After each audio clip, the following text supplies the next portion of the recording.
Hello and welcome to episode 66 of the Casual Tryhard Podcast. I'm Brian. And I'm James. And we're recording this with video. This is the second time I've seen you in the last 3 weeks. Yeah, we had a couple difficulties last night and decided to use our time to kind of figure some of this out. And that was the first time I've seen you in a month. Yeah. Despite living a mile down the road. Yeah.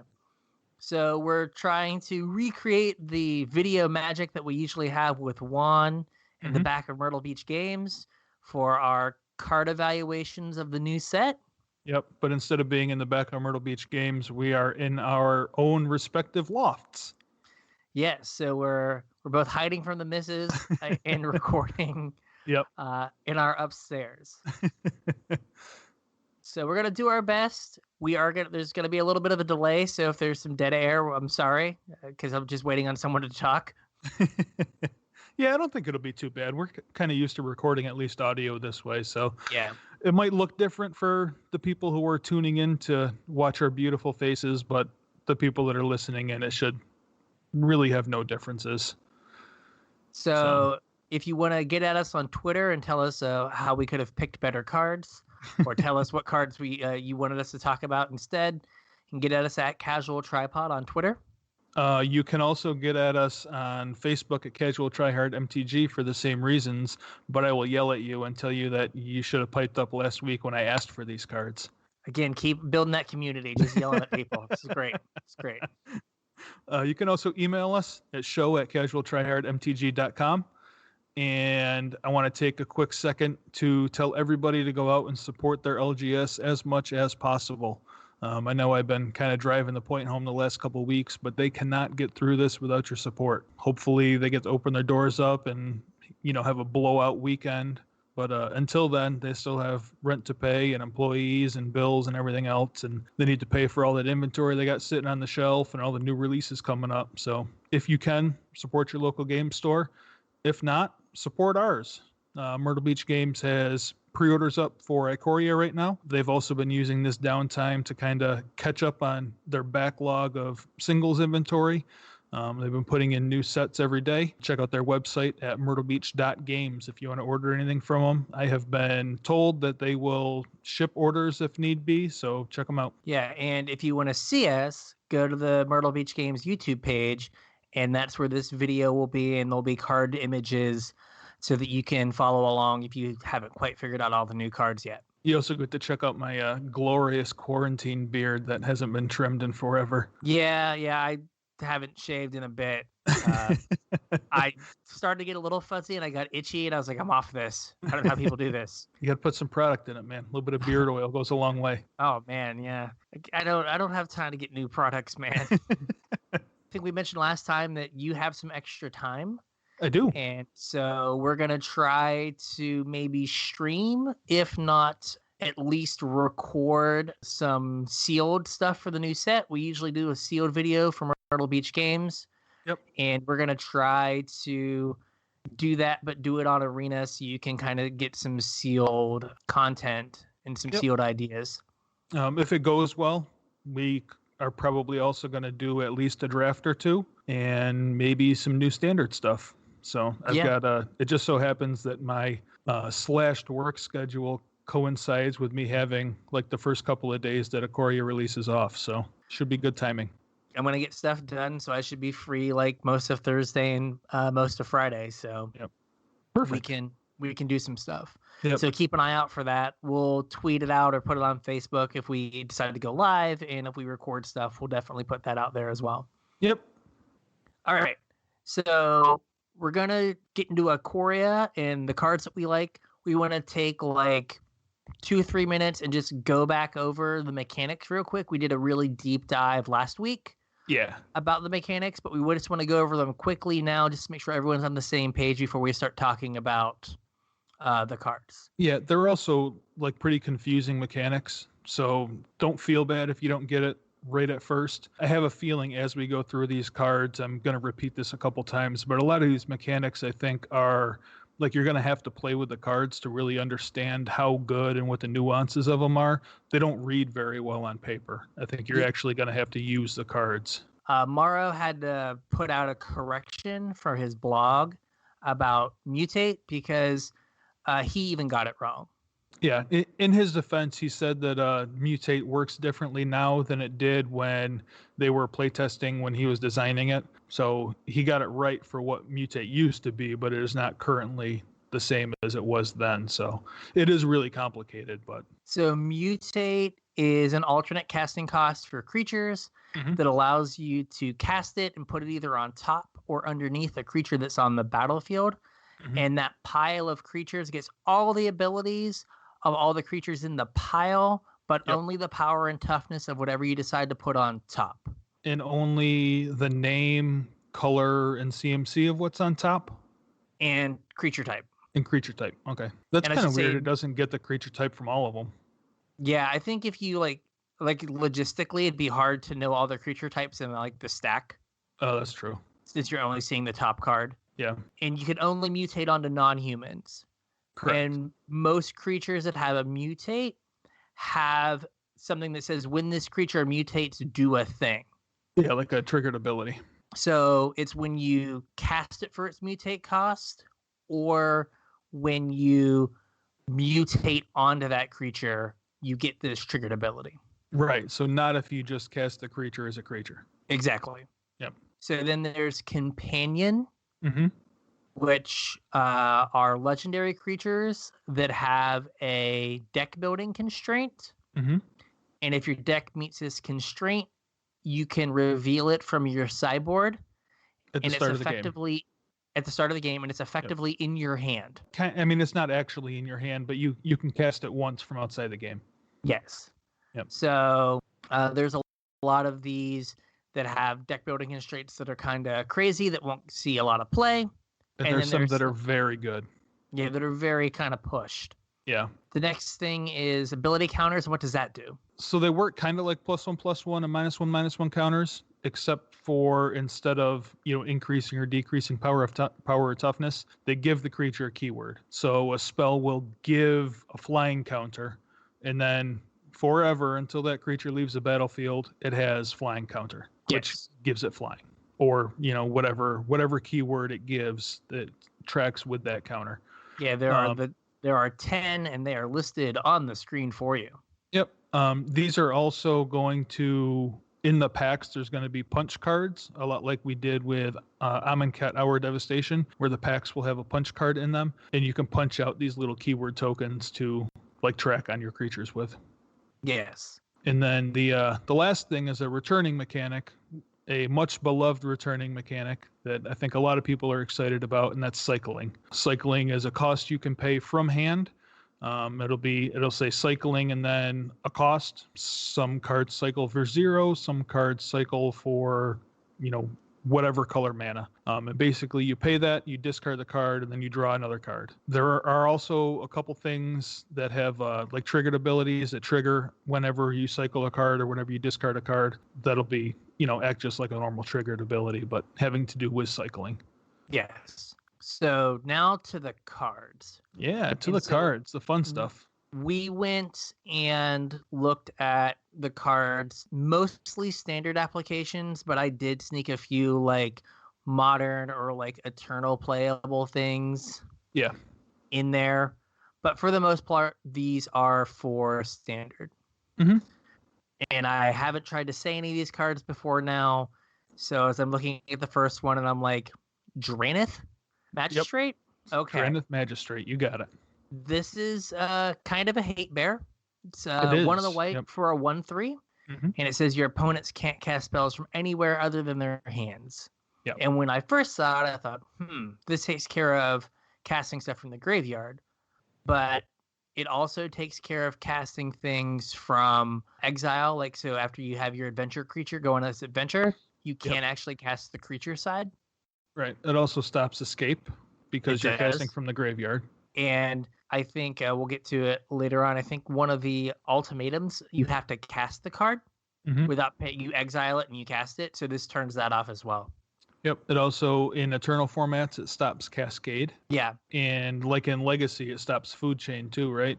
Or no. Yeah, it stops Food Chain because you can't cast the the exiled cards. Mist Hollow or the Eternal Scourge, yeah. Yeah. So it turns off Snapcaster Mage. So it does a lot of like little things on like a white weenie-ish sized body, like kind of like what that kind of deck wants to play as like a Silver Bullet or something. Yeah. Speaking of Eternal formats, this next card I looked at and thought, this is just modal enough that it might be good. And that's Light of Hope. Yeah, Healing Salve has come a long way, huh? It has to like kind of playable now. Yeah. So we have Gain 4 life, which is 1 more life than Healing Salve. Yeah, it's like, I don't know that you necessarily want it like in a burn matchup, but it's 1 more life than Lightning Bolt takes away from you. Yeah, I guess I should say it's a 1 white for an instant with 3 modes. Yeah. First mode is Gain 4 life. Second mode is Destroy Target Enchantment. And then the last one is put a +1/+1 counter on target creature. That one's probably the least useful. Again, unless you're playing against a Lightning Bolt deck, like if you're running things that are susceptible to Lightning Bolt, like this saves your creature from Lightning Bolt. It does. And it's just that flexibility to have that option. If you're in the market for like a 1 mana white Destroy Target Enchantment, this is just better than pretty much any of those that we've had. Yeah. So the next one up is Mothra. This was the one you put on here. Yeah. So Luminous Broodmoth is 2 white for a 3/4 flyer. It says whenever a creature you control without flying dies, return it to the battlefield under its owner's control with a flying counter on it. The reason this is kind of notable is if you have any effect that removes flying or prevents counters, this card plus a sacrifice outlet is just infinite creatures. Infinite enters the battlefield. It's just kind of a recursion engine. So if you have like Solemnity out, you can't put counters on things. So this will return whatever died to the battlefield. You will not put the counter on it. And then if it dies again, it will not have flying. So it will come back again and rinse and repeat until whatever you're trying to accomplish is accomplished. And the card is like borderline cheap enough to work in some of the older formats. I really haven't put a ton of research in it to see if there's anything else that's out there that like takes flying away from your creatures or not. That seems like kind of a red thing to do. I don't know if there's red cards out there that do that or not, but could be something to look out for. Yeah, it seems like it could be like Pioneer playable. Yeah. Right, where the format's not super fast. And it could just be right on the edge of being able to Solemnity or whatever, some other effect that says creatures can't have flying, and then you just go nuts. Well, I think there's cards that like remove flying from creatures to lend a turn or whatever. Yeah. So. Mu Yang Lin. Oh yeah. Yep. If your creature had flying, you could Mu Yang Lin it. There we go. And we can Mulan it. Yeah. And then we can get it back. Yep. Okay. Now for the blue cards, this is another one that you liked, which was Escape Protocol. Yeah, I don't know if it's actually going to see play or not, but some version of this card has been hyped like every time it's come around.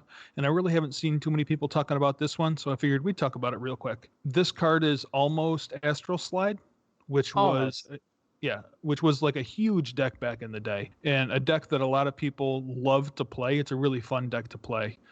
There's also a couple like EDH decks that are built around cycling and Astral Slide. So this effect is a lot of fun for a lot of people. This one, you do have to pay. It's a triggered ability that you pay for the effect, which makes it a little bit worse than Astral Slide. This card is Escape Protocol. It's on the screen there. 1 and a blue for an enchantment. It says whenever you cycle a card, you may pay 1. When you do, exile target artifact or creature you control, then return it to the battlefield under its owner's control. So whenever you cycle something, you can pay 1 mana and then blink something you control, an artifact or creature. I don't know if that's good enough for any format really, but like I said, Astral Slide was a much beloved deck, and powered down Astral Slide is still like almost Astral Slide. Yeah. One other thing that I wanted to mention is like this kind of works strangely with Mutate, the keyword Mutate, where if you have a big mutated creature on the battlefield and cycle something, pay for Escape Protocol, what ends up happening is if you blink that mutated creature, when it re-enters the battlefield, all of those mutated creatures enter separately. So if you have if you've gone really tall with a creature, you have like 4 mutated creatures all as one game object, and your opponent's swinging wide trying to kill you. If you cycle something, pay for this, you blink that mutated creature, when it comes back, you now have 4 blockers. Yeah, it like breaks them apart. Yeah, it's kind of a unique interaction. Next up is a card that I had to like look up after you posted it, and that's Keep Safe. Yeah, I put it here just to make you look it up and think about it, because I didn't like, this is a card that I think went underneath a lot of people's radar. Yeah. You kind of have to look at it you have to squint your eyes a little bit and look at it in just a certain light to see what it actually is. And it's Keep Safe. It's 1 and a blue for an instant, and it's counter target spell that targets a permanent you control, and then you draw a card. Mm-hmm. So it's kind of Shelter, mm-hmm. which gave protection to a creature, protection from a color to a creature, and then drew a card. So it's in that same vein. It's also kind of like bumping up against Dive Down, but there is a really big difference between 1 mana and 2 mana. Well, there's a big difference between replacing the card also. There is. Yeah. But it is a card that could definitely see standard play if people are, trying to Voltron up a mutate thing. Or playing a card that we're going to talk about in a little bit. Yeah. I thought it was a unique piece that kind of does something a little bit different than what we're used to. Like, this is almost hexproof. Like, it's almost Dive Down in the fact that it kind of like quasi gives something hexproof. Like, it's only once, but it basically it counters the spell, which is like what you want to do with hexproof like 99% of the time anyway. Plus, it replaces itself. It's not any more vulnerable to like 2 instant speed removal spells than Dive Down was. Right. Where like they would be like cast down and you'd be like dive down and they'd say cast down again. They still kind of like lose to that. Mm-hmm. So like I don't think it has an additional weakness unless it's like 2 sorcery speed pieces of removal or something where they're like cast down and you're like Keep Safe, and then they play some sorcery that Dive Down would have prevented. Yeah. But it is right there. It could definitely see play. Yeah, and like I said, I mean, the draw card, I know you were hesitant because it's 1 mana more, but the draw card is a big thing too. It is. Like, it is. I mean, it's important, like, especially in the kind of deck that this wants to be in, it's important that replaces itself. Yeah. Like, in this kind of deck, you're not really trying to get card quality, you're trying to get quantity. Like, you just want to draw all the cards, and like all of them are mediocre, but it doesn't matter because you've drawn all of them. Yes, you've just gone through your deck. Yeah. This next card I wanted to talk about for 2 reasons that really don't have anything to do with the card itself. Awesome. This is a Mythos of Illuna.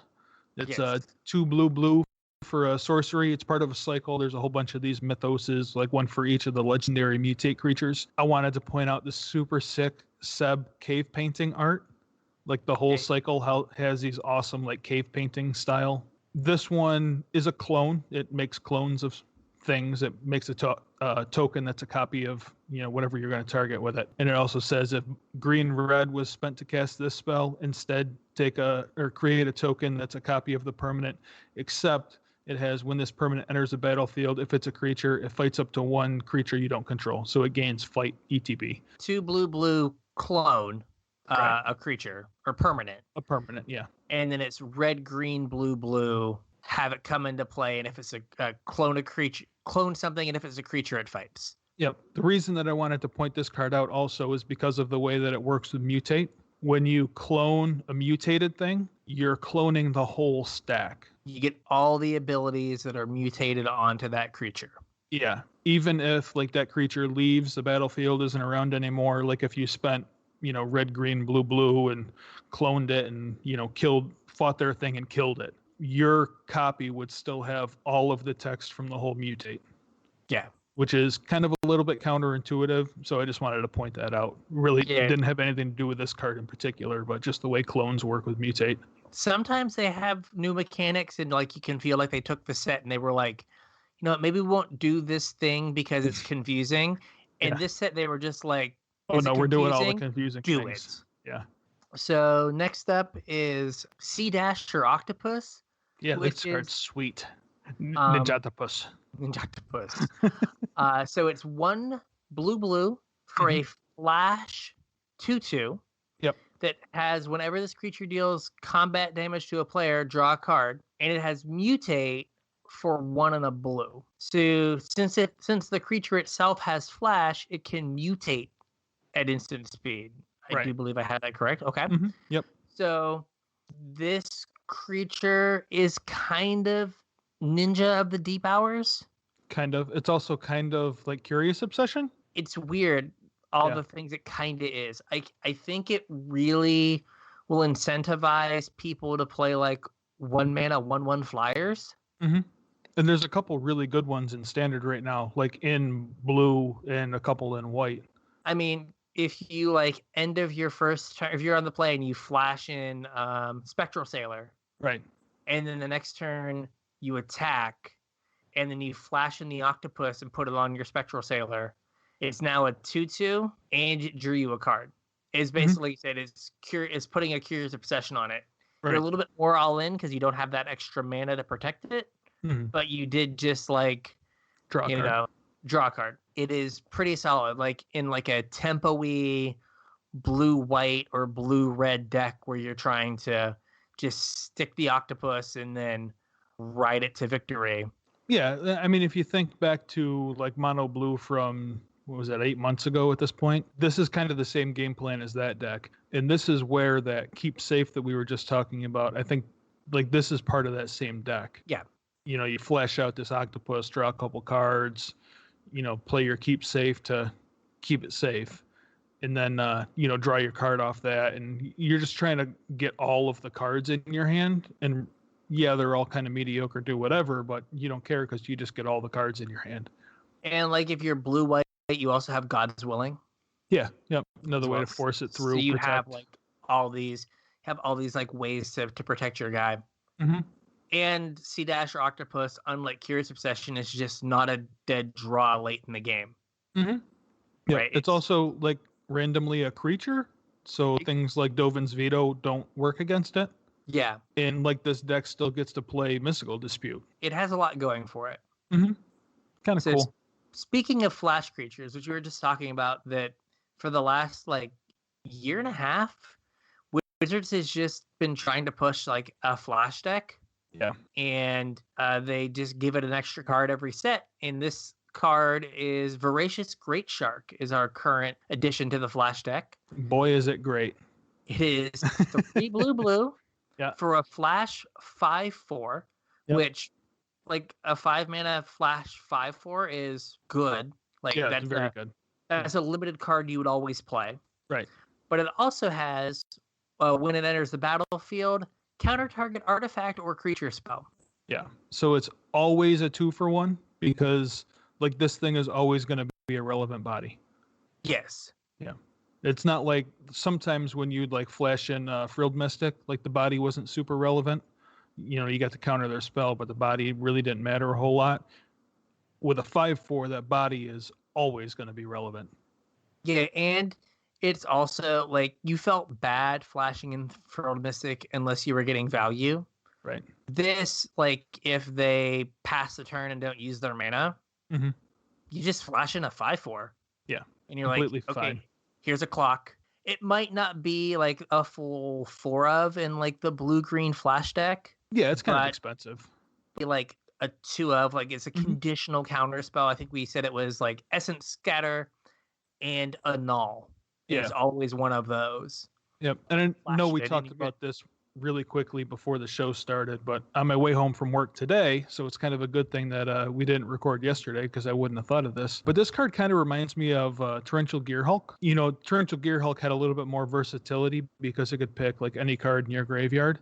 But like I said, this is almost always going to be a 2-for-1, and it's always going to close a game super quick if left unchecked, and you're probably going to get some sort of value out of it. I mean, Torrential Gearhulk saw a ton of play. People were even, you know, slotting it in as like an extra Snapcaster Mage in Modern at the time. So I definitely, like, this card would certainly see some amount of Pioneer play. Yeah. Even if it's, you know, just a test out or whatever. But I think it's worth testing out there. And it will definitely see some Standard play. Yeah, it could be like a control finisher that just also has extra value on it. Like kind of like Gearhulk was. Yeah, I mean, you don't really care if it dies because you countered their spell, and like that's what you're trying to do anyway. And then if they don't have an answer to it, you just kill them in 4 turns. Yeah, and it's just like, oh, I countered your spell and then killed you with this. This is great. Yep. And I guess it's also really good with Time Wipe. You counter their spell, and then if you have to wrath the board, you just pick up your counter spell. It's also really good with Escape Protocol, right? Yeah. Oh God. Yeah. Cycle, counter. You're never resolving another creature or an artifact again. Never again. Yeah, that's kind of gross. Yeah, there we go. Oh. So next up is, when I read it, I deemed this the best black removal spell on Pioneer that is not Fatal Push. Correct. 100% true. And this is Heartless Act. It's 1 in the black for an instant, and it has 2 modes. Mm-hmm. Mode 1 is destroy target creature with no counters on it. Yep. The mode 2 is remove up to 3 counters from target creature. Yep. So in Eternal formats or Eternal-ish formats like Pioneer, the downside of creatures not having counters on them almost non-existent. Doesn't come up a lot. Yeah. And so I think it's a better removal spell than Cast Down, or what was there was another 2-mana one with a downside. Was it Doomblade? Ultimate Price. Yeah. It was monocolored creature. But they all had a downside that was a huge glaring downside that would just blow you out sometimes. Yep. And its downside is more narrow. Yeah, a lot more narrow. And unless these counter synergies occur, or these counter ability counters come into Pioneer, this card just straight up 1 in the black, kill something. Mm-hmm. Yeah, and in the decks where creatures are going to have counters on them or whatever, even though it's not great, it's not going to be a dead card then, because you can strip the counters off something. Yeah, if they play a Walking Ballista with 3 counters on it, you're just cool, remove the 3 counters off your Ballista. You take 3 damage, but fine. This is also randomly going to come up in Standard, at least with the Sarkhan decks, the Planeswalker and Sarkhan. Oh yeah, because you could remove the counters. You can remove you can remove the loyalty counters off whatever creature, whatever Planeswalker, because it's now a dragon. So you might potentially be able to kill a creature that's actually a Planeswalker by pulling all the loyalty off of it. That is super interesting. I hadn't thought of that. Yeah, and in Standard, again with Wizards pumping all of the complexity into this set. Yeah, I'm also probably going to need this card as an altar, with the guy holding the sword altered into Joe Exotic. Since he's about to cut the head off a tiger. Make it a speech bubble, take this, Carol Baskin. It's the Murross Carol Baskins. There we go. All right, next up is one that you put on here, and that's Hunted Nightmare. Yeah, I don't know if it's a great card or not, but it's costed very aggressively, and the downside might not be a downside. So Hunted Nightmare is 1 black for a 4/5 with Menace. So it's a big beat stick with evasion. And it says, when Hunted Nightmare enters the battlefield, target opponent puts a death touch counter on a creature they control. So because it has Menace, they have to have another creature in order for the death touch to matter. And if you're in black, you're already running a bunch of removal anyway. So the death touch counter might not ever matter. Yeah, because if they have to have 2 creatures to be able to block it. Yeah. I don't know that it's necessarily going to spawn a new archetype or anything, but it's a solid role filler. If there's any kind of aggro slanted mid-range blacklist. Yeah, and if you're playing black, like you said, you're going to play a lot of removal. You could have a curve of turn 2 removal spell, turn 3 4/5 Menace. Yeah. That's the curve you wanted anyway. Yeah. So it's not that much work. Also, I just realized, so remember the super fringy tier G tech of there's some random Ravnica creature that when it comes into play, target opponent makes 2 green things or something that have pro black. You know what I'm talking about? No, I don't remember. It was some undercosted black creature that was like target opponent does make something that can kill your creature.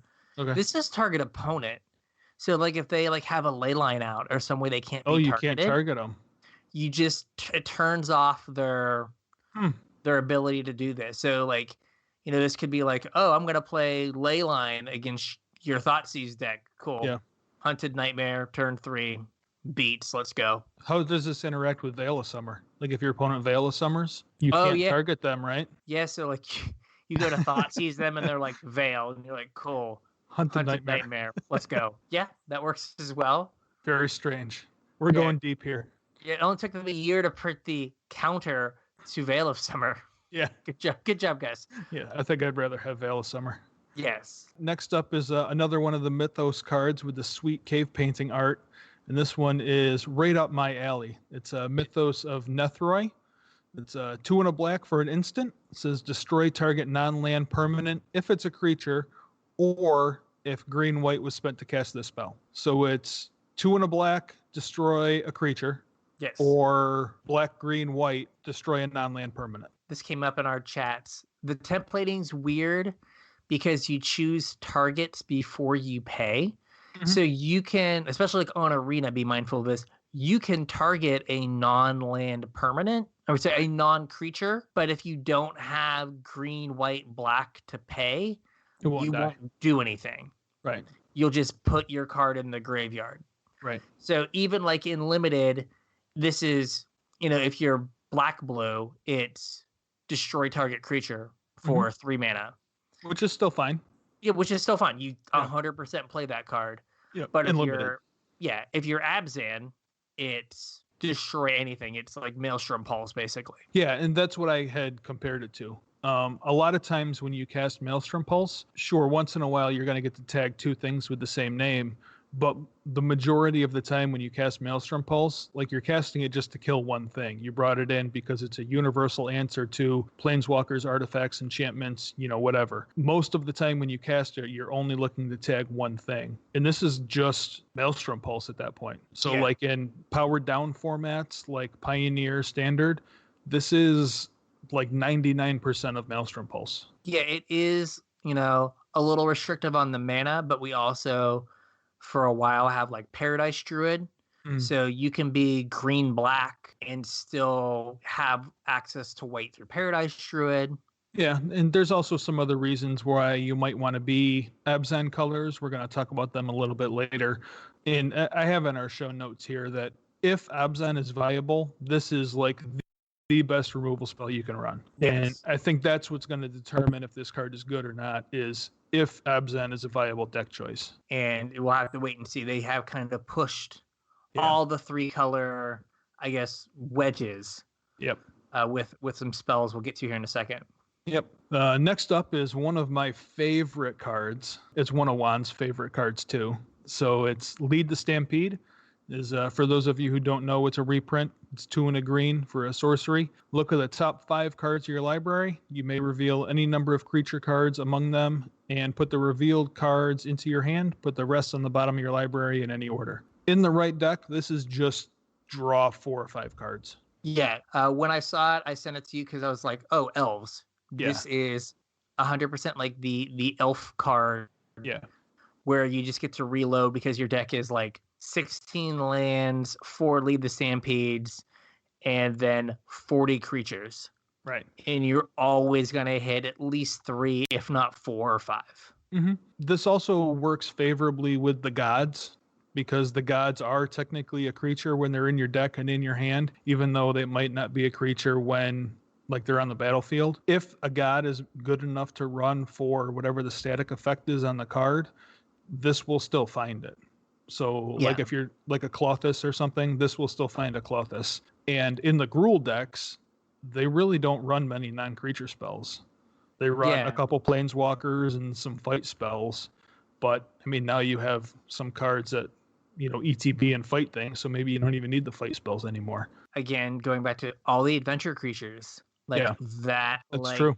The spell side of it is stapled to a creature. So Lead the Stampede finds your Bone Crusher Giant. Yeah, Bone Crusher Giant, Murderous Rider. Yep. So this also finds you removal spells in your interaction. Yep. It plays a lot better than it reads, so don't underestimate this card when you're brewing up your initial decks for the standard season. But you do definitely have the deck building constraint of this needs to be creature heavy. You need to have 30 plus creatures in your deck before this starts to be really good and pay you off. Yeah, I mean, you wouldn't cast Divination. Actually, you probably would cast Divination that looked at 5 and drew you 2 for 3 mana. Yeah. And that's probably fail. Like, even if you're running like a not super creature heavy deck, like that's probably still fail case scenario for this. Like, if you're somewhere in like the 25 creature range, you probably look at 5 take 2.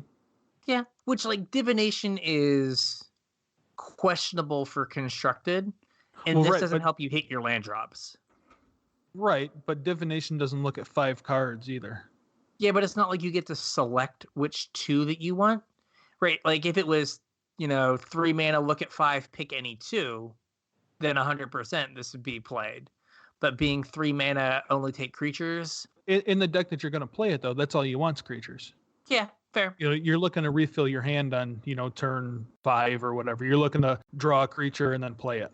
On turn 5, you've already played a bunch of stuff from your hand. You get to look at the top 5 cards and pick 2 creatures. Like that's better than Divination. Next up is Migration Path, which is 3 and a green for a sorcery. Search your library for up to 2 basic lands. Put them onto the battlefield tapped and shuffle your library. And it has cycling 2. Yep. This, I do believe, is just the strictly better explosive vegetation. It is. So putting cycling on a card like this is really good because on turn 4, you want to use this card to get to 6 mana. Right. But on turn 7 or 8, you don't want any more lands. You want gas. You find your thing. And this gives you a chance to get gas. Yep. So it definitely gives you that flexibility. Yeah, that's kind of the problem with like the ramp style decks that would want this card is like there's a duality to them. There's the ramp half of the deck and the payoff half of the deck. And a lot of times the downfall of that deck is you either get all the ramp stuff or all the payoff stuff. Now, recently, our ramp cards have also been payoff cards. So a lot of you guys that are listening might not understand this duality that I'm talking about because Nissa is ramp and a payoff. And Uro is ramp and a payoff. But when you're trying to cast just big stuff and not have, ramp stapled to your big stuff, this card is like leaps and bounds. This is everything that you want to do. Yeah. So it is great for making sure you don't flood out. Yeah. And making sure you do get to the land that you need to cast your giant thing. Yep. Next up is one that I put on here. I'm the one who put the niche eternal maybe playable sideboard cards, and that's Wilt. Yep. It's 1 and a green for an instant, destroy target artifact or enchantment, and it has cycling 2. So I think when Throne of Eldraine came out, I was the one who was like, hey, Return to Nature is just better, or I guess it was War of the Spark. This is just better naturalized, right? This is also better naturalized, but better in a different way. Correct. Right? Like, there's no reason to ever sleeve up naturalize ever in Magic ever again. Well, right? I mean, unless that's all that's legal.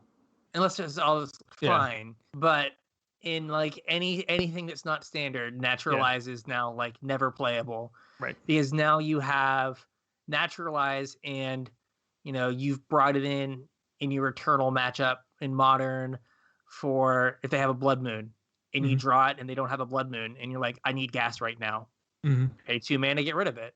Yep. Right. So you just have that flexibility of it's never dead. Yeah. It's just a card to keep an eye on.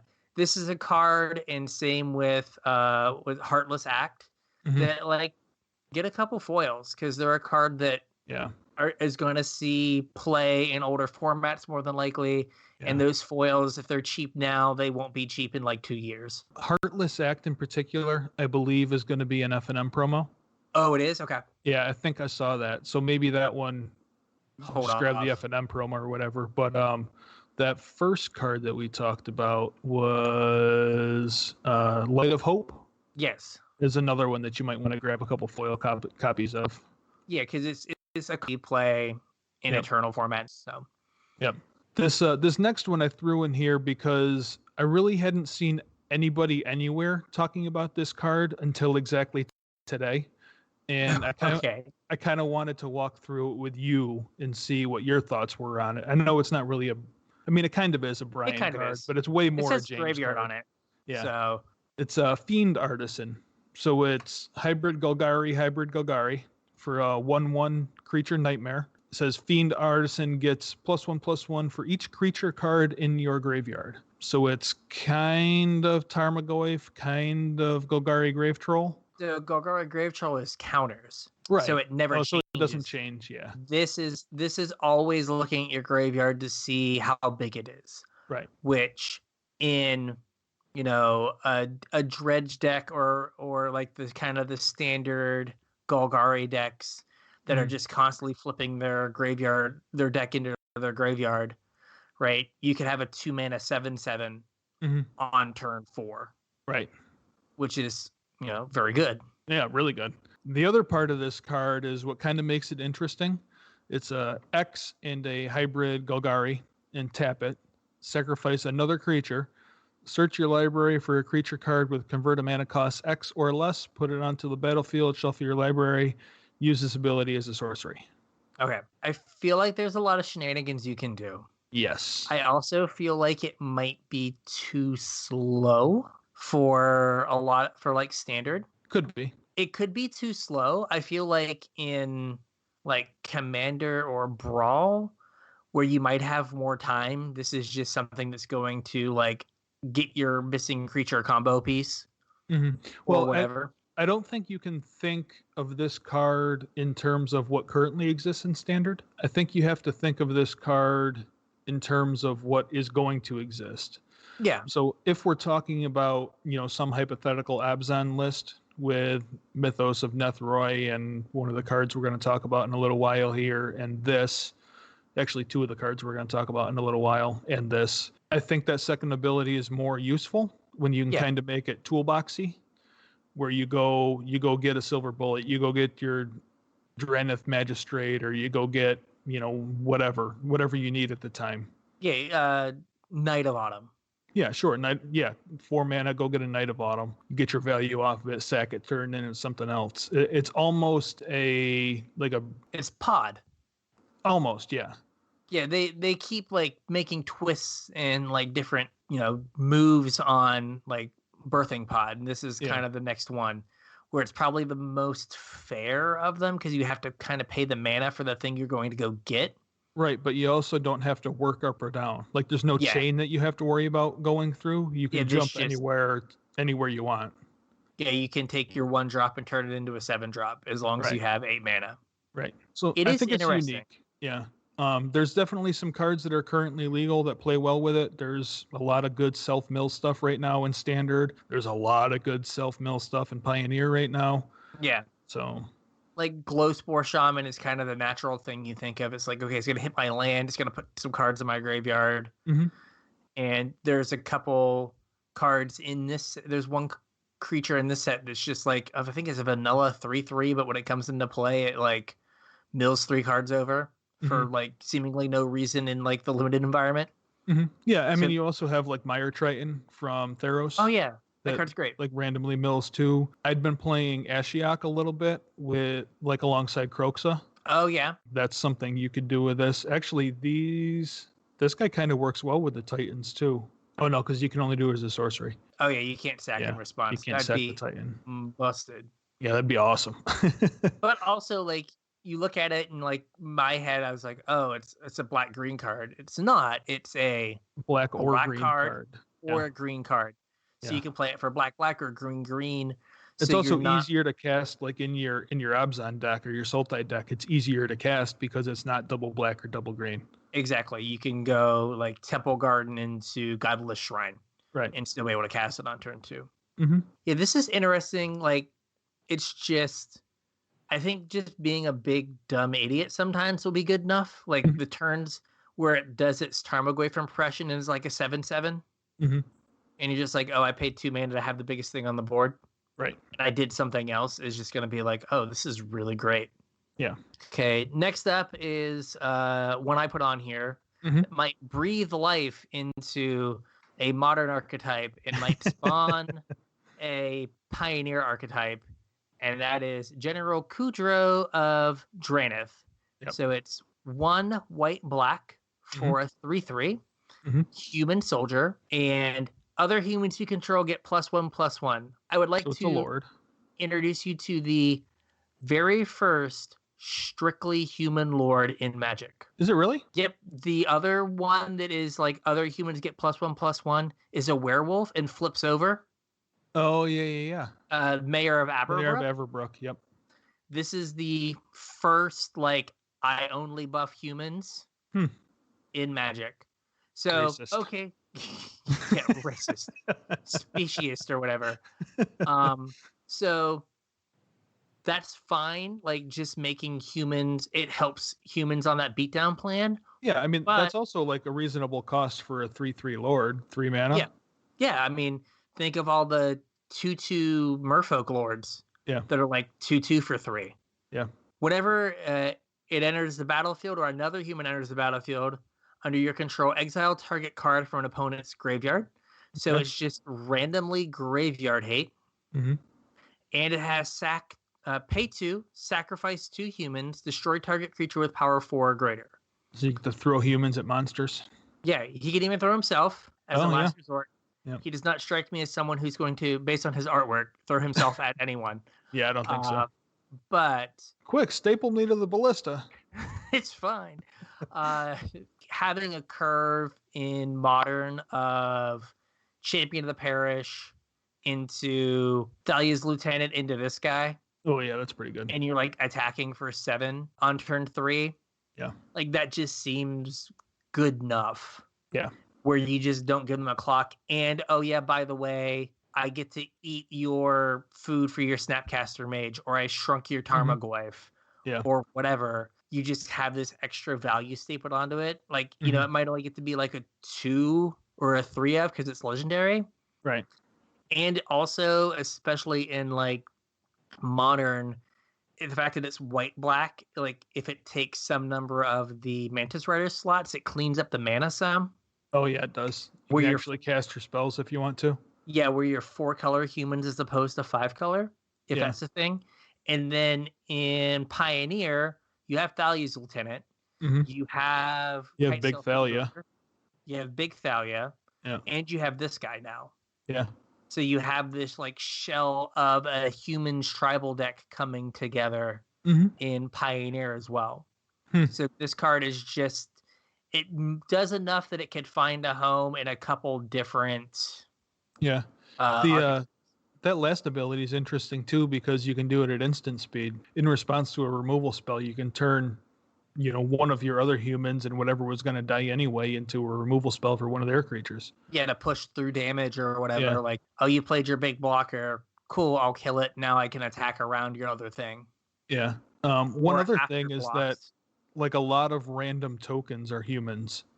Not all of them. Some of them are just knights. Some of them are just warriors or whatever. But a lot of them are like human soldier, human warrior. A lot of the tokens that are being made in Standard now are humans. Yeah. So Elspeth makes humans. Right. Lovestruck Beast makes a human.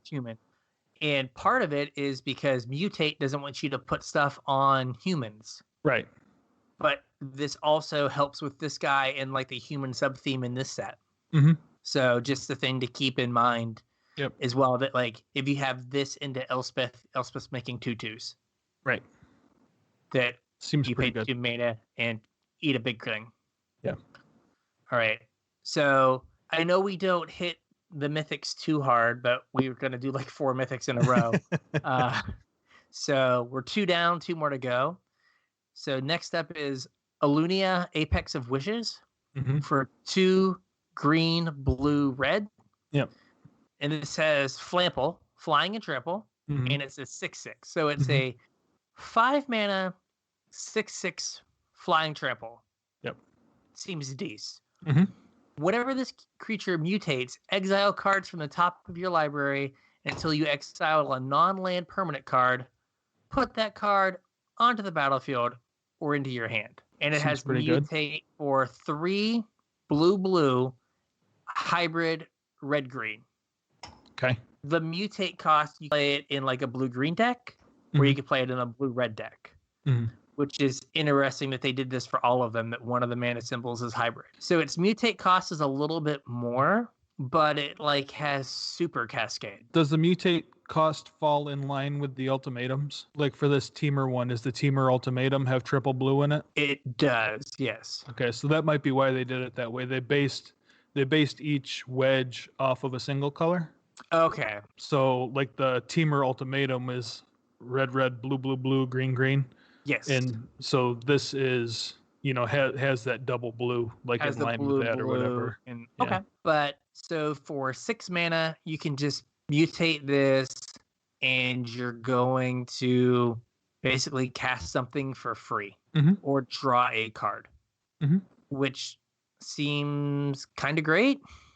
You don't cast it, so Drannith Magistrate doesn't stop this. Yeah, you just put it onto the battlefield. Yeah. I'm sorry. Yeah, you just drop it on the battlefield here. Mm-hmm. So that seems really good. Yeah, I don't know. Like I said, I think the mutate we're going to have to kind of play with to figure it out, all the ins and outs of how the mechanic works.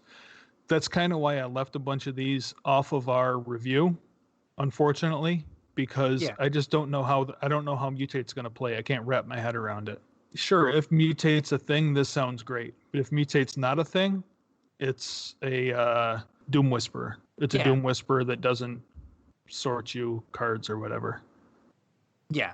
So Doom Whisperer as the fail case is not the worst thing ever. Like, it's not even as good as Doom Whisperer, though, because like Doom Whisperer has a relevant other ability. And if like mutate's not a thing, or you want to pay 6 mana to mutate, I don't even know if you want to pay 6 mana to mutate. But like if you don't, this is just a vanilla 6/6 Flampler. Like it doesn't do anything else. It doesn't affect the battlefield. Yeah, if it didn't have the mutate ability, it wouldn't be good enough. Yeah, and like I said, I don't know how good mutate is. Yeah.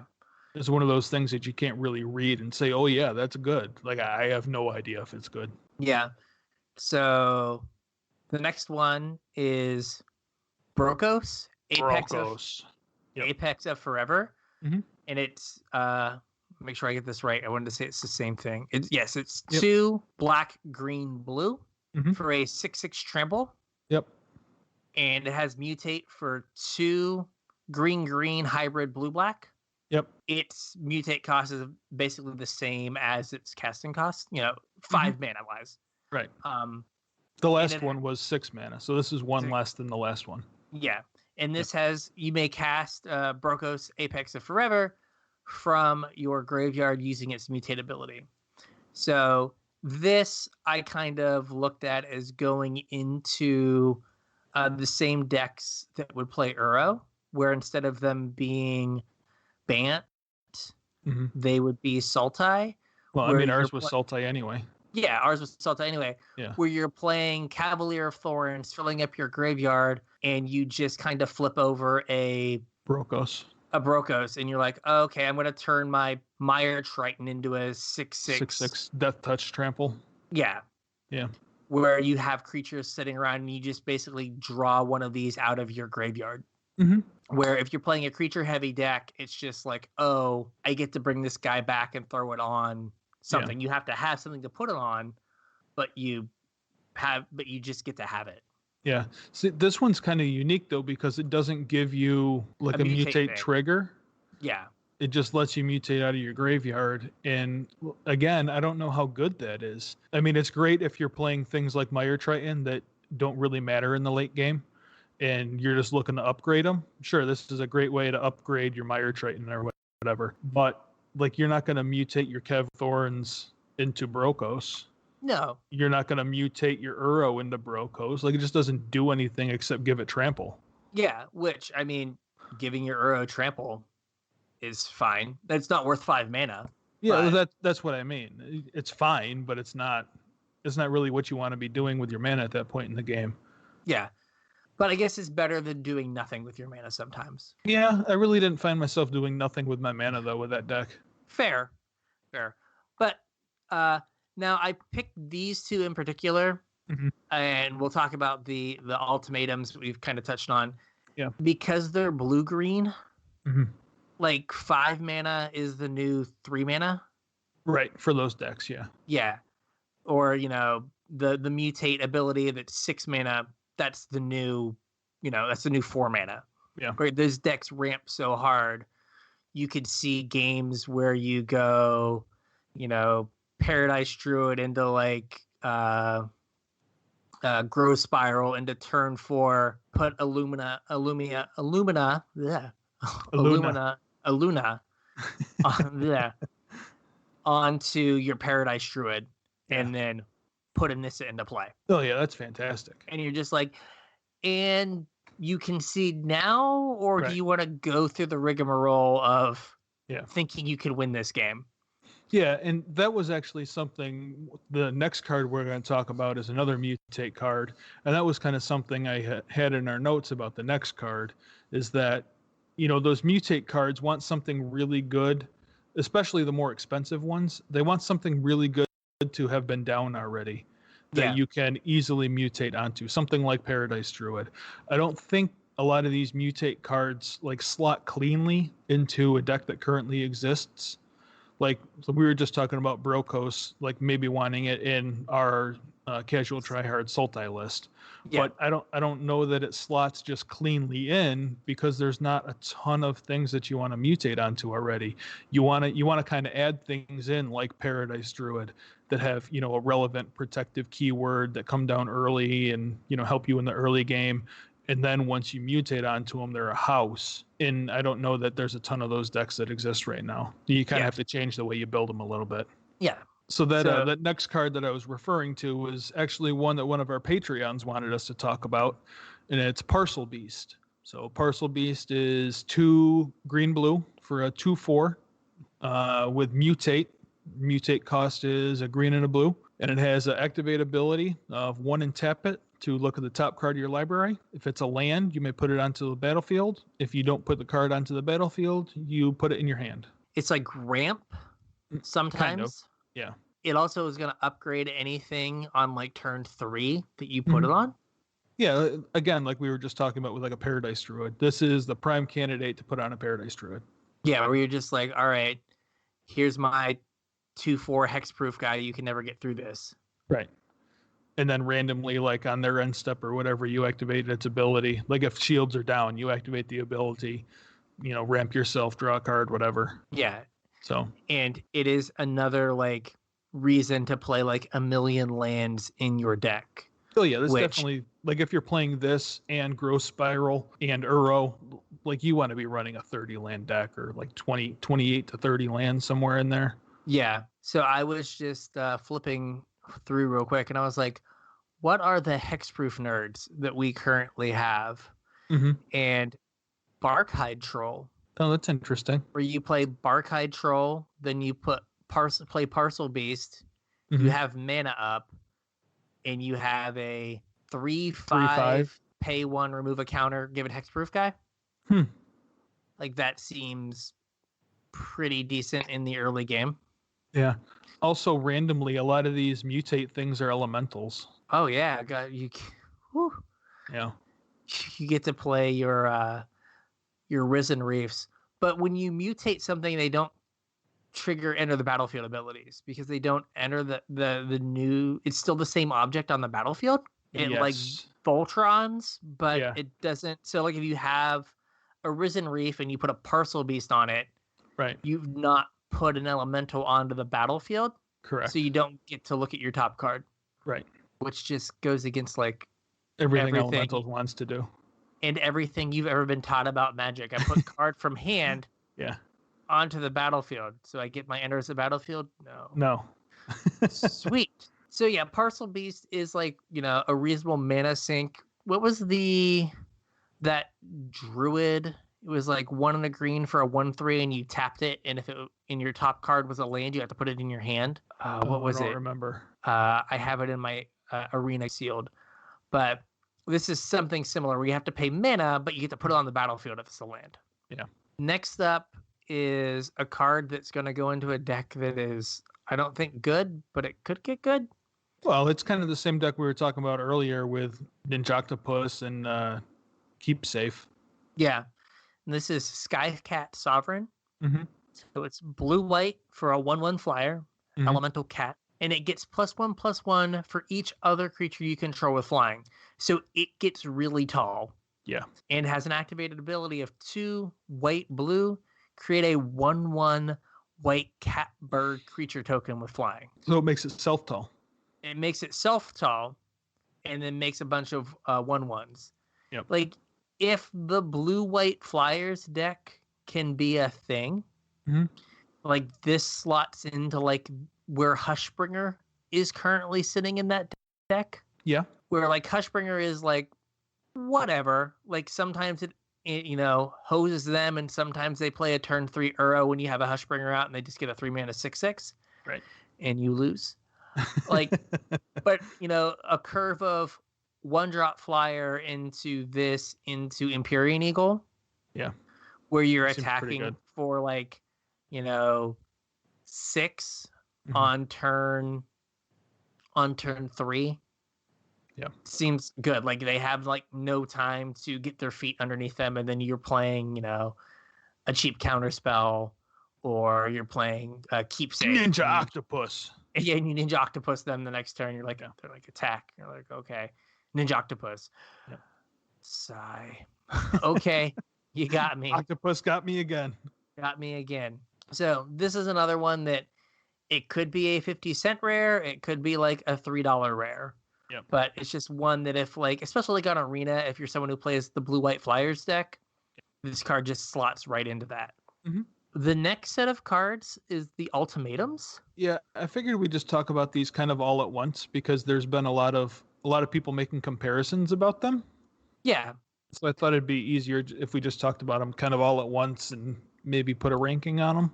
Yeah, so first, like, these kind of feel like they should be mythics, and they're not. They're all rares. Yeah, these are very powerful. I think the only thing that stops them from being mythics is the extremely prohibitive mana cost. Yeah, and so they represent each of the wedges. Mm-hmm. And it's double color, triple color, double color. Mm-hmm. And like we just said, each wedge is kind of exemplified. Seated in a color. Yeah, is most strongly associated with one color. Mm-hmm. So they kind of like rotate the triple color around. Mm-hmm. The first one is Emergent Ultimatum, which is the Sultai one. It's black, green, green, green, blue, blue. Yep. For a sorcery. And it's search your library for up to 3 monocolored cards with different names and exile them. An opponent chooses one of those cards, and you shuffle that card into your library, and you may cast the other cards without paying their mana costs. Then you exile Emergent Ultimatum. Yep. And I think when we were comparing show notes or whatever, you had this one down as what you thought was the best one? I think just because you pay 7 mana, and in standard, you're going to get probably 12 mana worth of stuff out of it.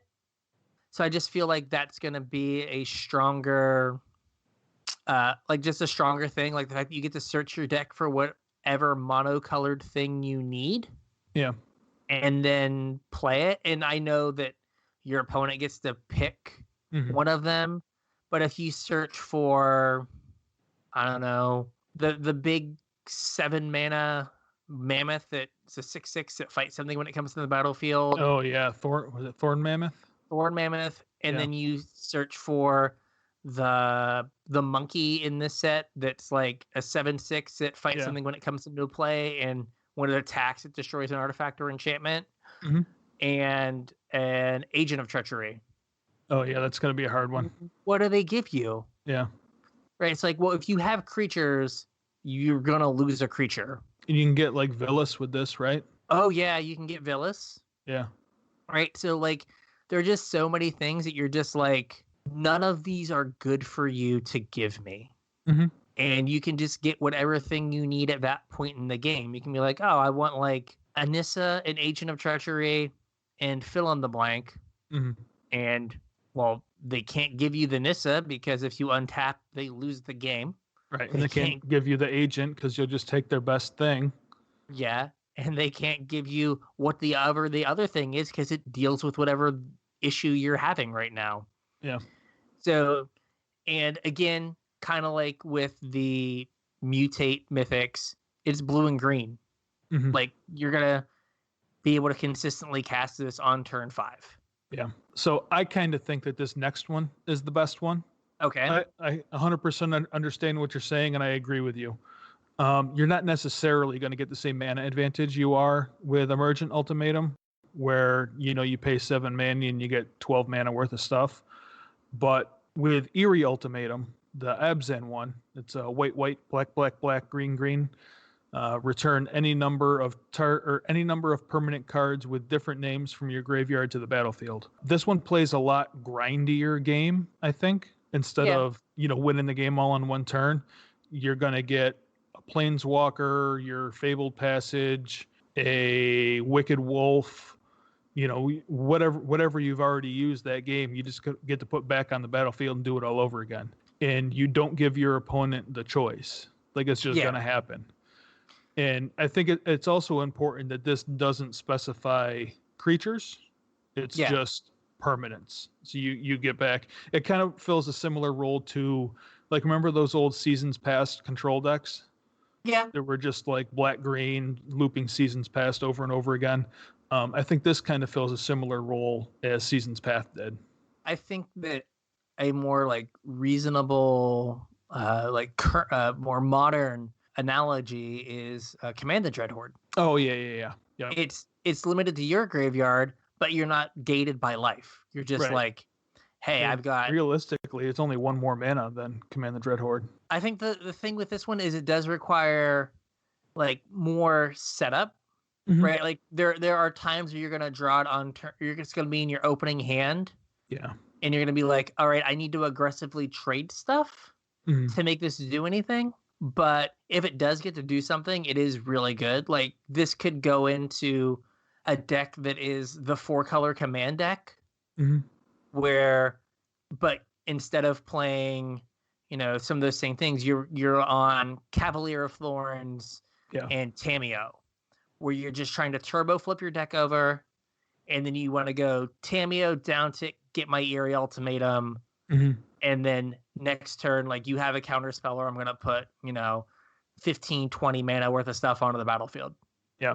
So that could be kind of where this kind of fits, as long as your mana works well enough that you can get it back. Because I think you need to be like kind of turbo flipping your deck over to really bust it. Yeah, but like that's kind of what the Abzan deck wants to do anyway, though, right? Was it Fiend Hunter or whatever that other card was that we talked about? Like you kind of want to be putting stuff in your graveyard. Fiend Artisan, yeah. Like that's kind of what that deck wants to do anyway. Yeah, and you have the tools from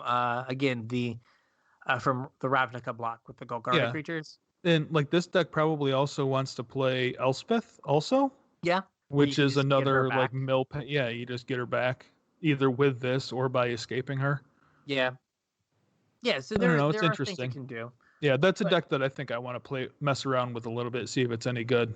Yeah, I think both of the first two, you can just get such an absurd mana advantage off of them, like that it's just like almost not reasonable. Where you're just like, wow, okay.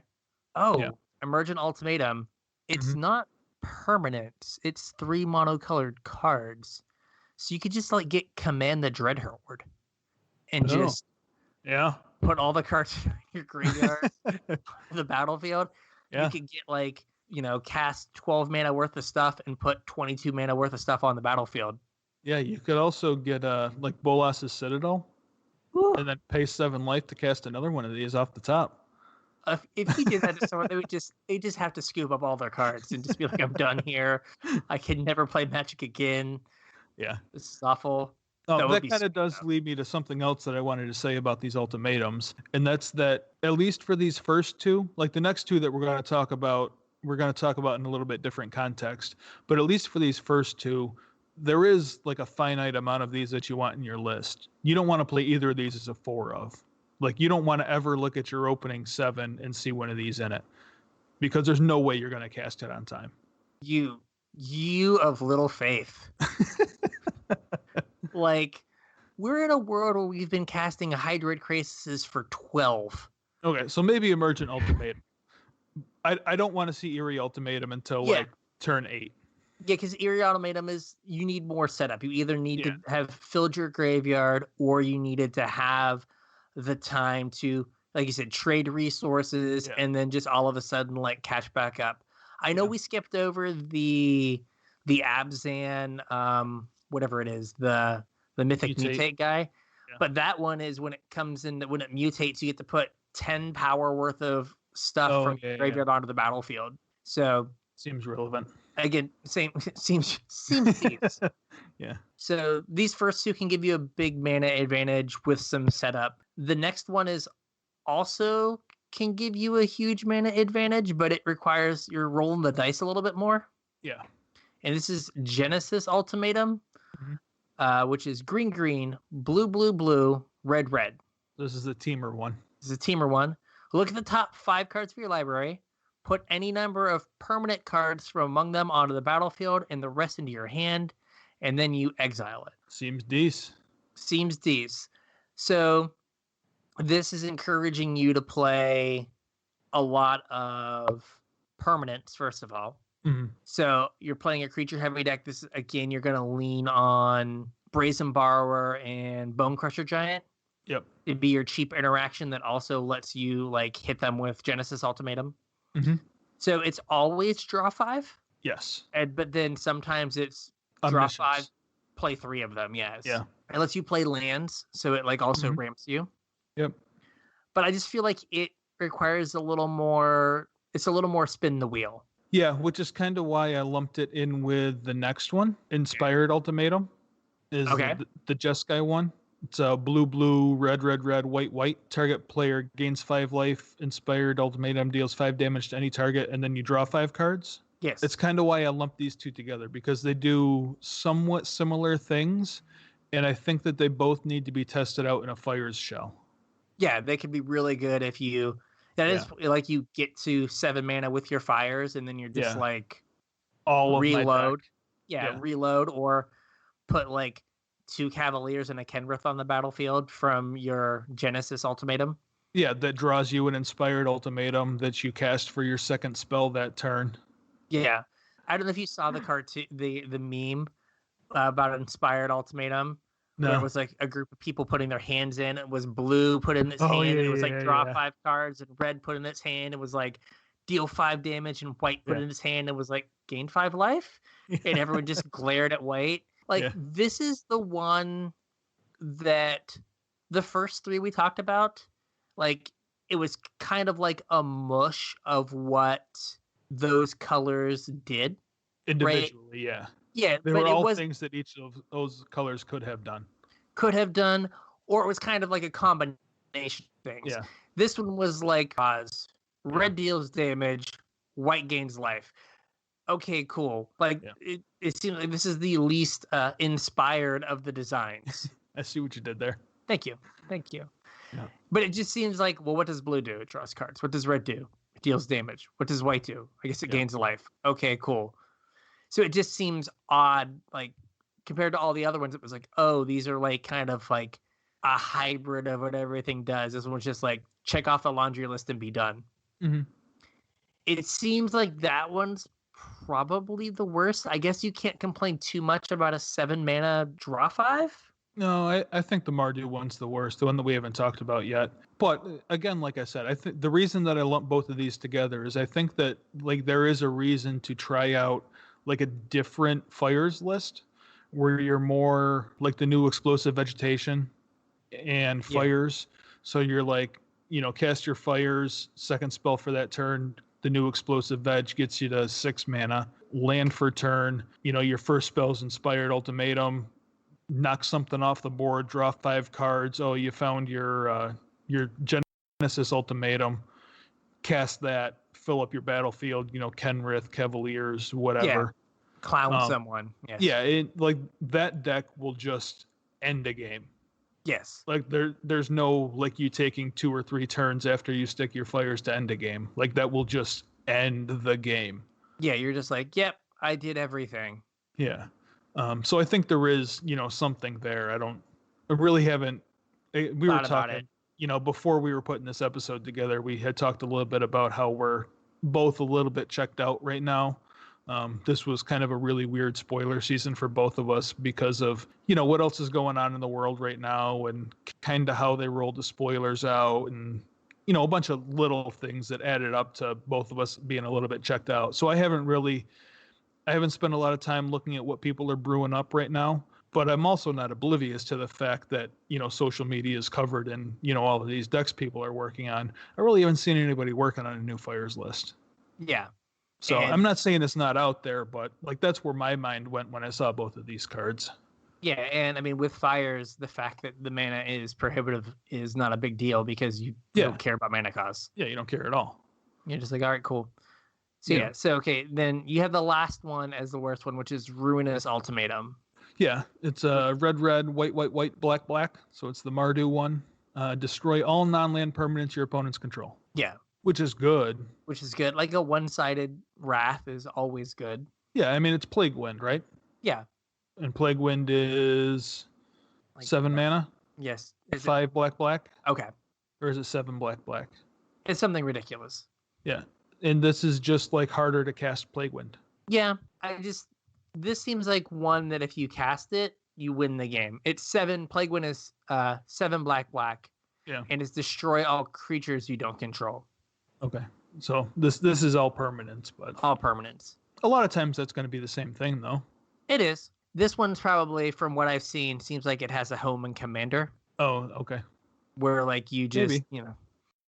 But yeah, I think that like the first 3 are really strong, and the last 2 require a little bit more work. Yeah. And if you're like a little turned off by the mana cost, Cruel Ultimatum, which is the Grixis version of this from like a million years ago, was played all the time. Like that was the format. And I feel like our mana is probably better. They had the Vivid Lands, but I feel like the mana in this standard is going to be great. Yeah, we're going to talk about that in just a minute. So even though these look like they have prohibitively difficult casting costs, they don't. Right. Like you're gonna hit your land, your colors all the time. So next up we have the companions. Yep, we got like 4 different ones to talk about here. Yeah, the companions are all really how good they are is really determined by what their deck building constraint is. And some of them don't have a deck building constraint really in certain formats. Yeah. So this first one, Loris, the Dream Den of the Dream Den, is 1 hybrid white black for a legendary creature Nightmare Cat, and it's a 3/2. Yep. With lifelink. It's to be your companion. Each permanent card in your starting deck has a converted mana cost of 2 or less. And at first, I was like, well, it's a little restrictive, but in Eternal formats, it's not. Yeah. Really. So if you're in Modern or Legacy and you're playing any black deck, this is just a free roll.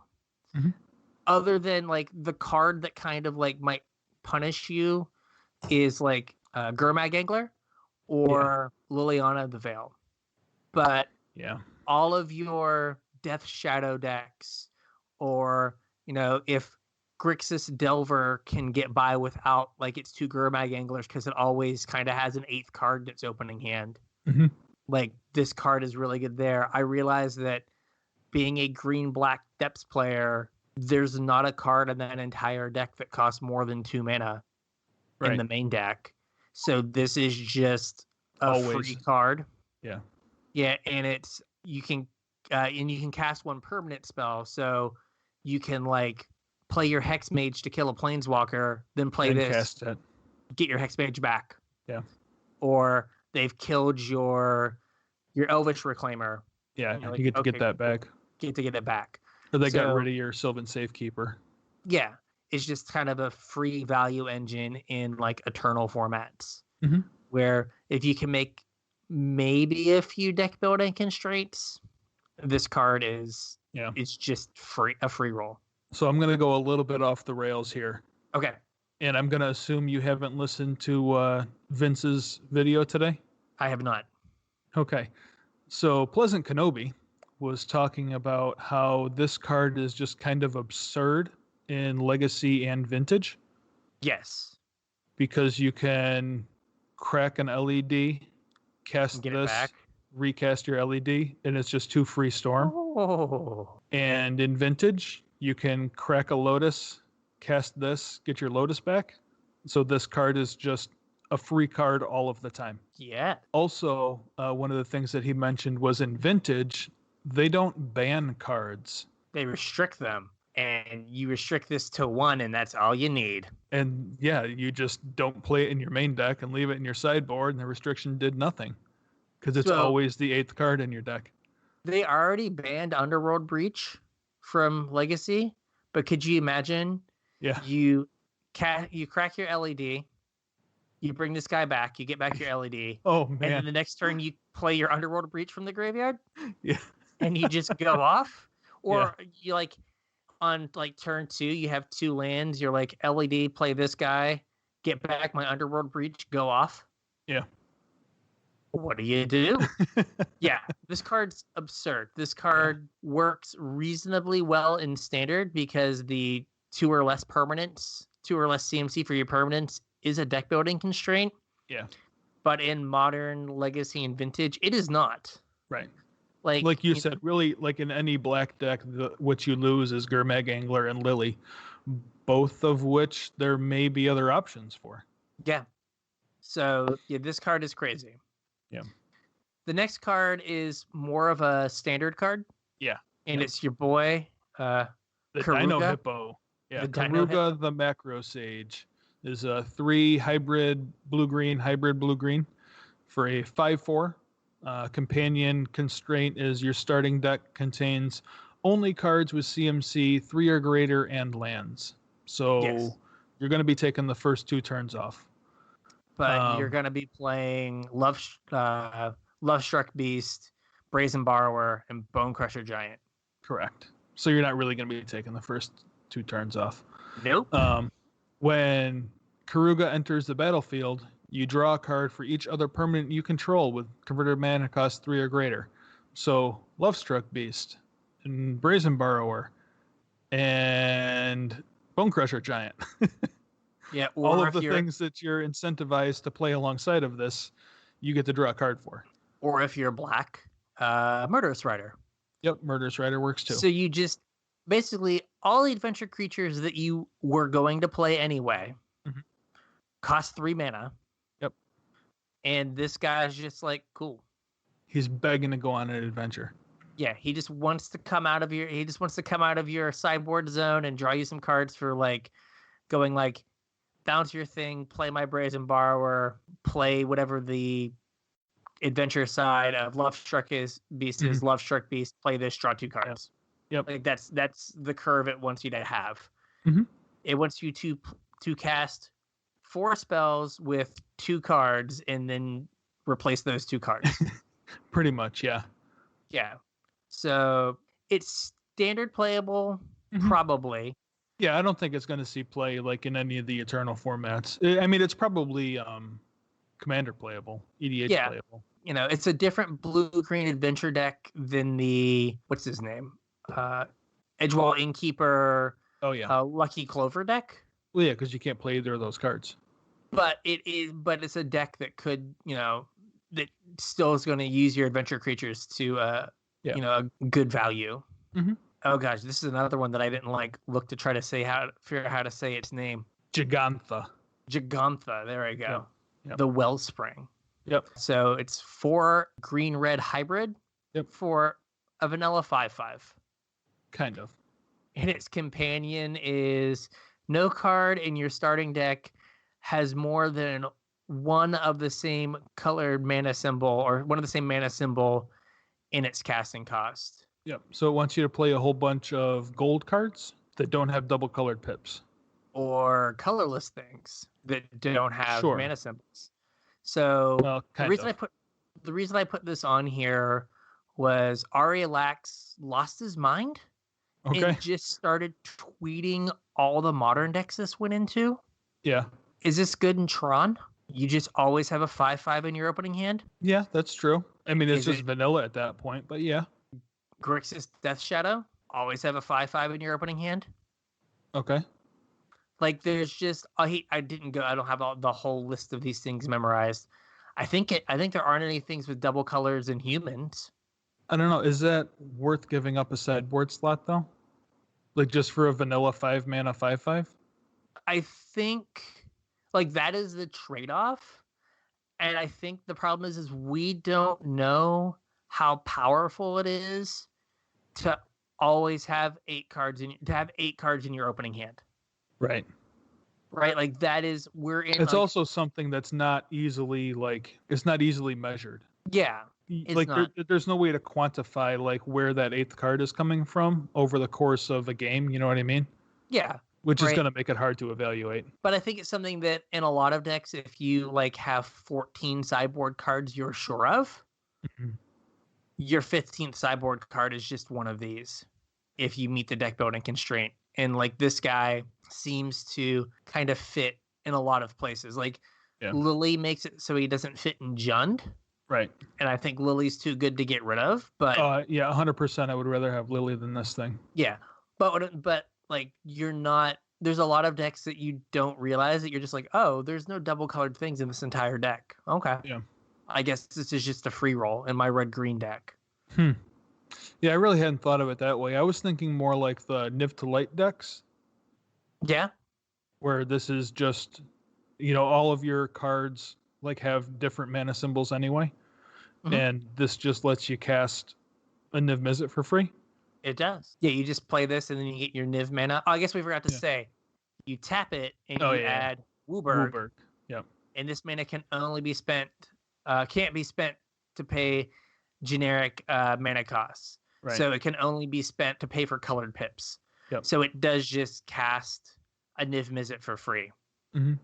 But I mean, think about standard. Like, if there's a Niv Mizzet deck in standard, which there probably can and should be. Oh, yeah. This is a no-brainer. Right. This just goes in that deck. Yeah. Because, I mean, the Pioneer deck is just a standard deck, basically. It's there are only a few cards that aren't in standard that are in that deck. No, they're big cards like Supreme Verdict, and this doesn't work if you have Supreme Verdict. Right.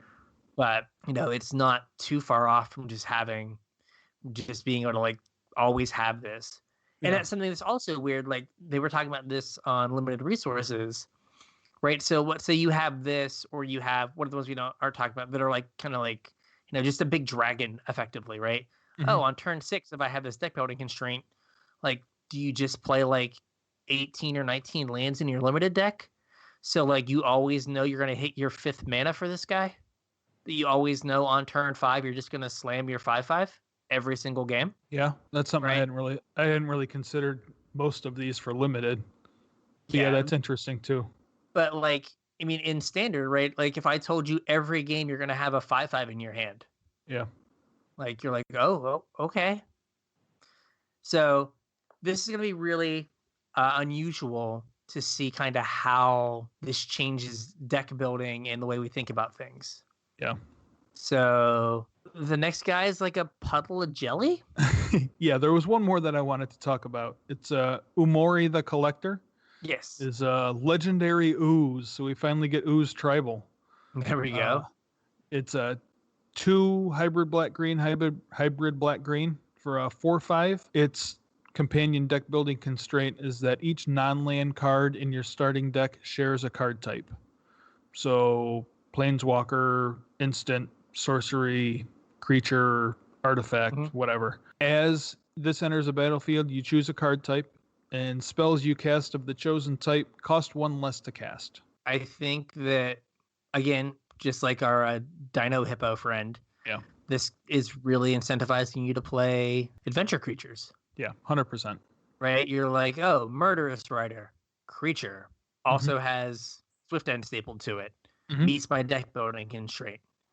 With how powerful Planeswalkers are, it kind of sucks to not like be able to play Planeswalkers if you're kind of going like more creature focused. But again, like how good is a 4/5 effect, like 4-mana 4/5 that's always in your opening hand? Well, I mean, think about this in Gruul with Lead the Stampede. You know, we were trying to brainstorm what a super creature heavy Gruul list would look like. We can't play Lead the Stampede. Oh yeah, that's right. Don't. Yep, that works. But no, like you are limited.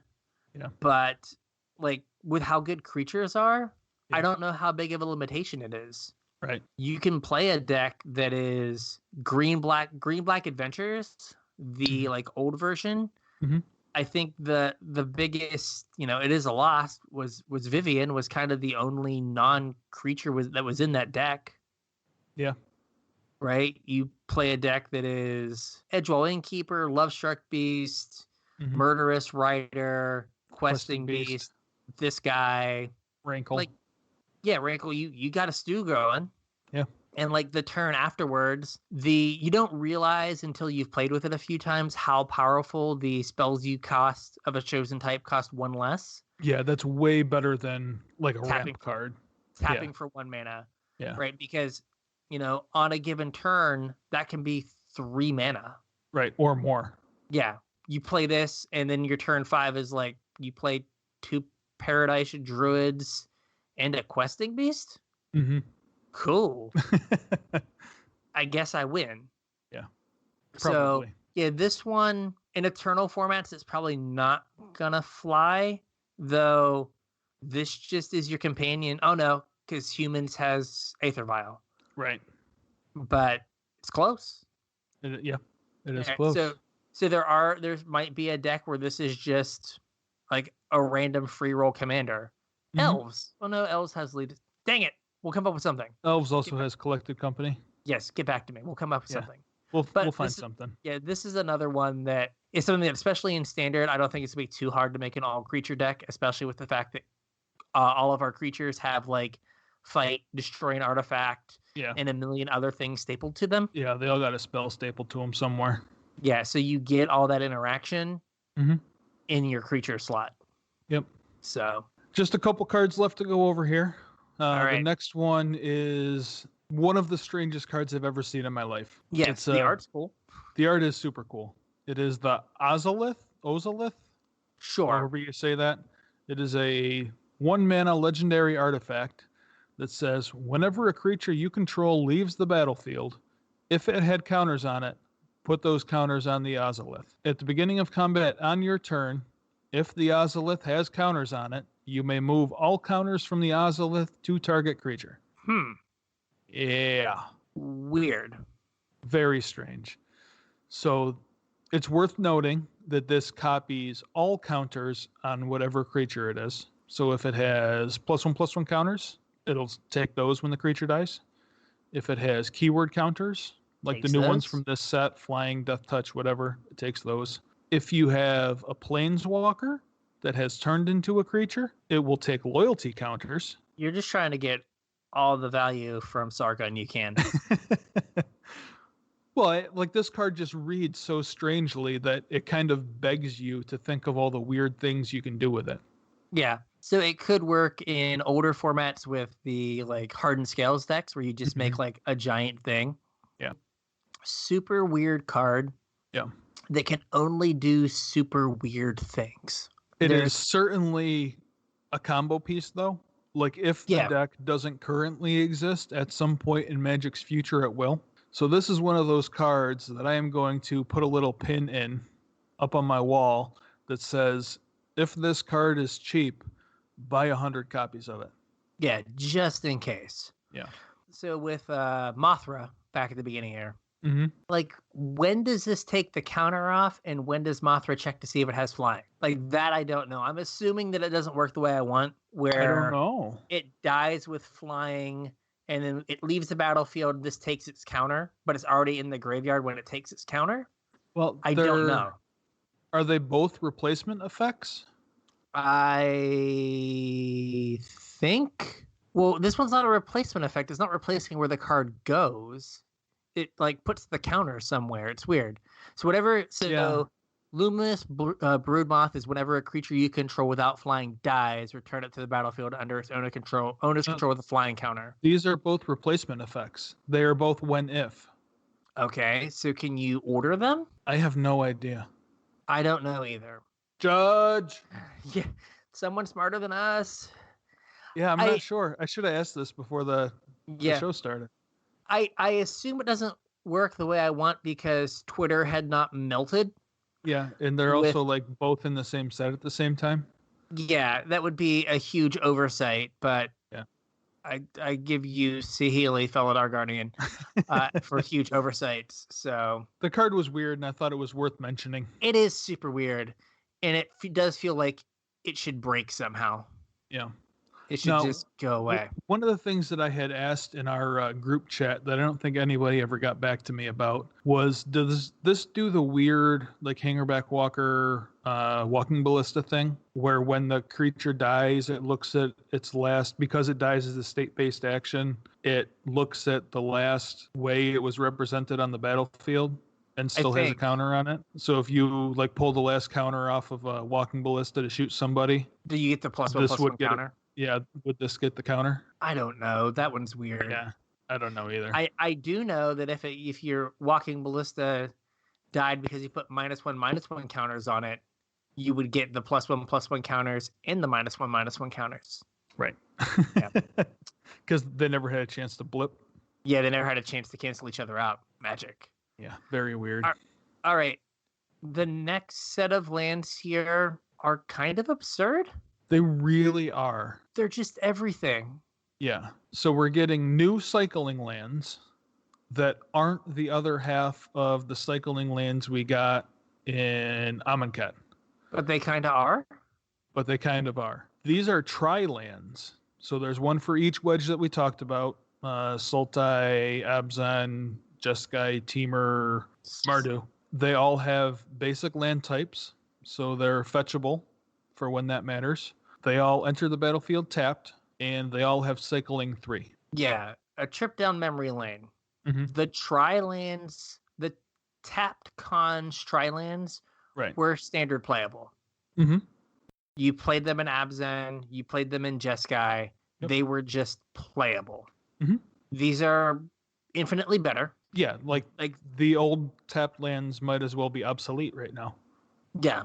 Like they might have never been printed. These are strictly better in every way.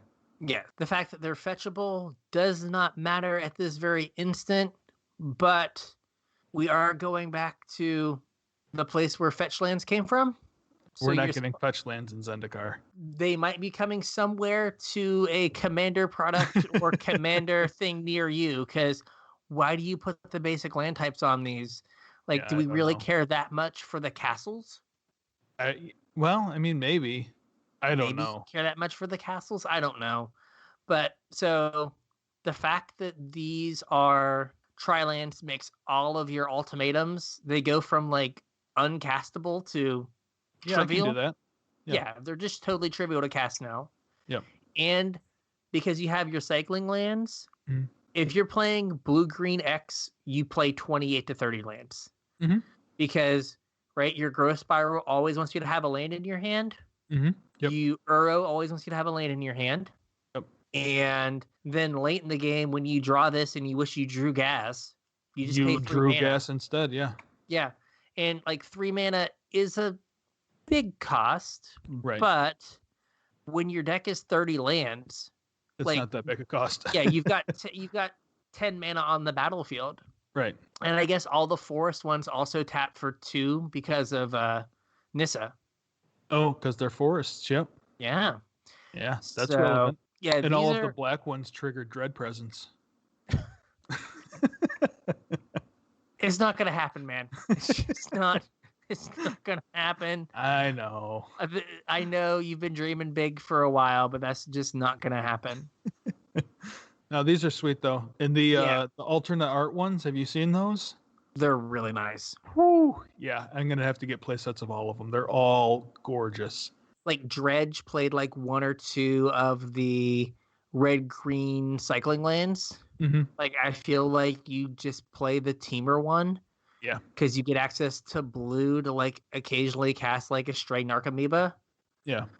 Or you play like the Sultai one or something. Mm-hmm. Like you just get so much more like flexibility. Yeah. It's just an upgrade. Yeah, they're just gonna have homes in like weird places.